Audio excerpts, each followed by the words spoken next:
Welcome to the Eden Podcast, where we think again about the Bible on women and men, and we start with the correct understanding of what happened in the Garden of Eden, back in the beginning. The work of the True 316 Foundation is based on the research of Dr. Joy Fleming, who wrote the book Man and Woman in Biblical Unity, Theology from Genesis 2 to 3. Listeners like you are joining us as members of the True 316 Foundation and support the work to true the verse of Genesis 3:16 and the 7 key passages on women and men. It turns out, when Genesis 3:16 becomes clear, all the other passages become clear too. You can learn more at our website, true316.com. That's TRU316.com. And at the end of this episode, we'll tell you about a special gift we have for new members. And now, enjoy today's episode of the Eden Podcast.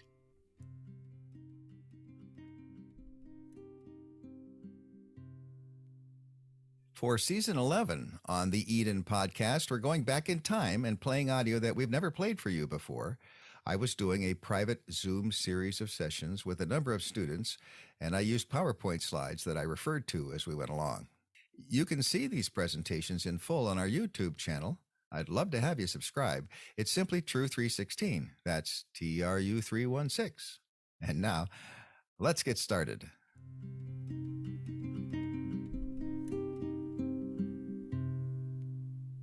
What's the context? Let's look at this again of Genesis 3:16. And it's important. As my wife studied this verse, she kept looking for the context. Where did it start? Where did it end? She found that it started back in 2:5. It ended in 3:24. And she found that the passage as a whole was structured in the Hebrew in all kinds of interacting and linked ways. It was amazing how it was done. And these rhetorical devices were aesthetically pleasing to the Jewish people, and they also helped in memorizing the passage of Scripture. There's 2 ways of getting content from Genesis 2 and 3. There's the words, but there's also the way the structure is put together. So the form gives meaning, and the content gives meaning. And when we're dealing with modern translations, English, French, whatever, it's so hard for the translators to get that across. So we can show this as a bell curve, starting with 2:5 to 15, then 2:16 and 17. C would be section 2:18 to 24. The center of the bell curve, or the summit, is D, 2:25.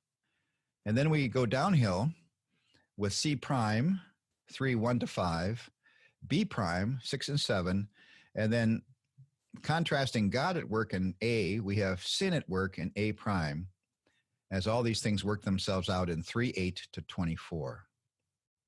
Things get better and better in Genesis 2 until the couple is in the garden, naked and unashamed. In Genesis 3, with the attack, things go downhill until the couple is clothed with animal skins and the man is driven from the garden. In section A, which is mirrored in section A prime, Joy found in Hebrew 2 interlocking patterns with 3 verses built in a form of a linchpin.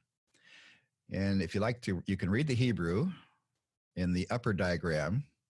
The center is 2:8, and the lower diagram shows the linchpin with the links going back. So the middle of 2:8 goes back to verse 7 and goes down to verse 9. And then 3:16 goes down to verse 17 and also goes back to 3:15. We will have a separate session just on Genesis 3:16, and we will go into that a couple sessions from now.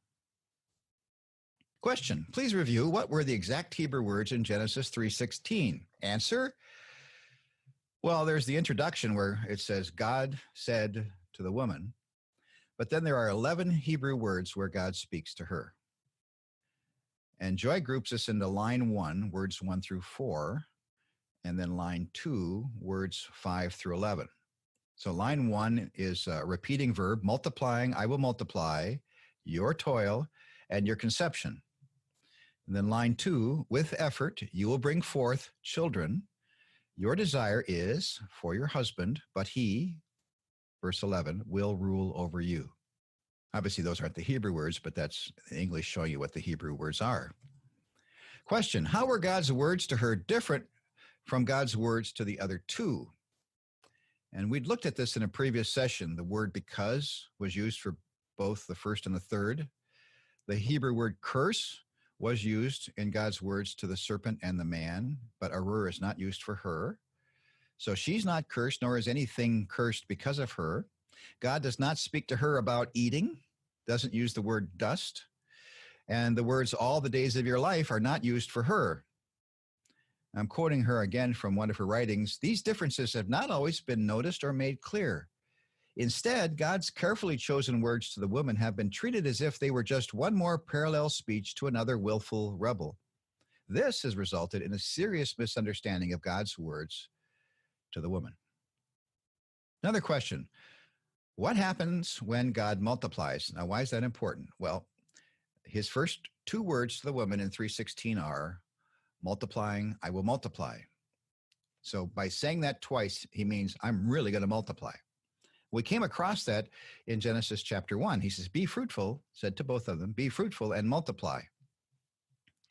In 3:15, the word seed or descendants or offspring is there. Zerah is the Hebrew word. And it is matched in two later places in Genesis when God gives a great promise, I will greatly multiply your seed. And we find it here in the proto-evangelium in God's final words to the serpent. So to sum up what's going on here, when God multiplies, God is not going to reverse the creation blessing. He's not going to curse her. He's not going to curse anything because of her. Instead, God will extend and expand the creation blessing already given by personally ensuring she will have multiplied offspring.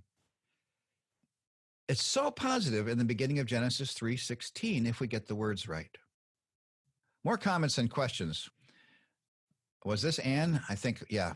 She said, I looked up the 10 curses of Eve in the Babylonian Talmud. I am thoroughly disgusted. Yeah, that's why I didn't give the details on that. But they make up all kinds of things. Did the man and woman have any idea of what it would mean to be dead? I don't think so. God is real kind, and the closest detail he gives is when he's telling the man that you came from dust and you'll return to dust. Very clinical and very polite. And then another comment, I have long told women, this is not me, but this was you, Anne, right? Great job. I have long told women that the Bible does not teach that there is pain in childbirth, just hard work with muscles not often used. I was amazed at medicine not wanting to give women pain meds in childbirth because women were supposed to have pain and the doctors would see to it that they do. I want to review, what about Eve? Here's the graphic that Joy and I put together on June 22nd, 2019. First, God tells the woman of two certain actions, one linked to the man down in verse 17, one linked to the tempter back in verse 15. I will surely multiply, one, your sorrowful toil and field work, and two, your conception. And then God instructs the woman about what has happened to her and to them now that they are mortal and fallen. I would like you to take this graphic and just spread it all over the internet. It did go viral the first time I published it. It went over 3,000 times, which for me was just huge. I'd never had anything like that. But spread the second part. With effort, you will bring forth children. Your loving desire is to your husband, but he is rebelliously ruling over himself and will rule over you. Thanks for listening to the Eden Podcast, brought to you by the members of the True 316 Foundation. Research into the Old and New Testaments by Dr. Joy Fleming and Reverend Bruce C.E. Fleming forms the base of all our work. Joy is a former Old Testament professor and is a practicing licensed psychologist. Bruce is the author of the Eden book series, which starts with Book 1, the Book of Eden, Genesis 2-3. We invite you to become a donor member of the True 316 Foundation, as together we seek to true the verse of Genesis 3:16 and related passages. When you become a member, we'll send you an autographed copy of the Book of Eden. Sign up today by going to true316.com/member. That's TRU316.com/member.